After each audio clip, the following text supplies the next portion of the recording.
showed me that Dennis Prager video. Which one was that? It was an argument about Israel where he was talking about why Israel deserves to exist and stuff. After being there, man, holy shit. I feel like people have no idea I didn't even know what the hell was going on until I went to Palestine and saw how crazy it was. But what is it like? Give me your thoughts and your So experience. Everyone mistakenly thinks that Hamas like controls Palestine. That's not true at all. There's 3 different areas that were drawn up with the original partition. It's the West Bank, which is totally under military rule by Israel, and then there's the Gaza Strip, which is like the open air prison, which they bomb the shit out of like every couple of years, and Hamas controls that area. And then there's Jerusalem, which is an international city center that both Arabs and Jews live in. But the West Bank has been occupied militarily since 1967, and it's complete martial law. There's checkpoints.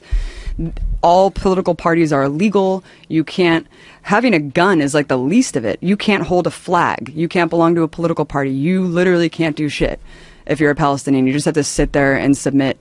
And even if you share a photo of someone who was like killed by an Israeli soldier, you go to jail, and you go to jail for the amount of like months that, what? Yeah, based on the shares and likes of the photo, they'll penalize you more and put you in prison for longer and longer. I mean, I'll just tell you one story. If you put a photo on social media, like you put of someone who on Facebook, died, and they'll be like, you're sharing a martyr and inciting people to like commit suicide, like on behalf of Palestinians, you go to jail, and they put them in jail. There's 99.7% conviction rate. Kids are tortured. Kids are in prison. It is absolutely insane. We went to, the first day that we were there, we went to a funeral of some guy, some farmer who was shot by Israeli forces, and we went to the funeral. It was horrible. You know, all the women are wailing and crying, and as we're leaving, the Israeli forces had set up a checkpoint right outside of this dude's house and started tear gassing and shooting rubber bullets like at people who were simply attending the funeral, just to punish people for attending the funeral.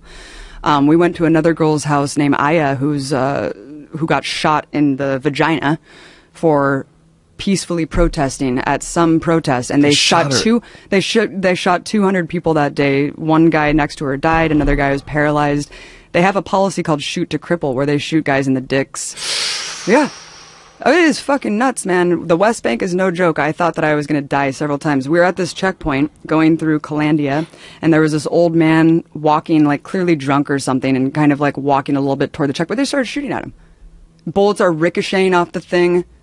And you know, my partner Mike, who was an invading soldier of Iraq, was just like, we're going to die. Like, they're shooting this guy. There's bullets ricocheting. It was absolutely insane. And as we go through the checkpoint, the soldier's like, hey, stay safe out there. And I was like, yeah, when you guys are arbitrarily shooting people. And the person who was driving us had just told us that a couple months prior to that, some woman, Palestinian woman, because you can't go to Jerusalem. Like, if you're Palestinian, there's like barely any Palestinians who are even allowed to go pray at the most holy site, the Dome of the Rock in Jerusalem. You can't go to the beach. You're just completely constricted in a prison, and you can't travel. And he was just telling us that months before we went through this checkpoint, someone was going through the checkpoint because they got a permit to go into Jerusalem, which is like a lifetime golden ticket, like Willy Wonka. And they're walking, and she just got executed. And then... What? Yeah, she just got executed, and she was bleeding out at this checkpoint, and her little brother tried to help her, and they shot him too. And they're like hiding the video of this. Why and this is they just a shoot day... her? Because they fucking hate Palestinians, and Palestinians are animals to these people. It's sick, man. It's sick. It's really, really sick, Joe. And I couldn't even get into Gaza. We were banned from going into this territory because I was told by the Israeli government that I was a propagandist and that I was like an enemy agent, and so I wasn't allowed to go into Gaza. So Gaza's hell, but the West Bank is under martial law, and everything's illegal, and you can't do a goddamn thing.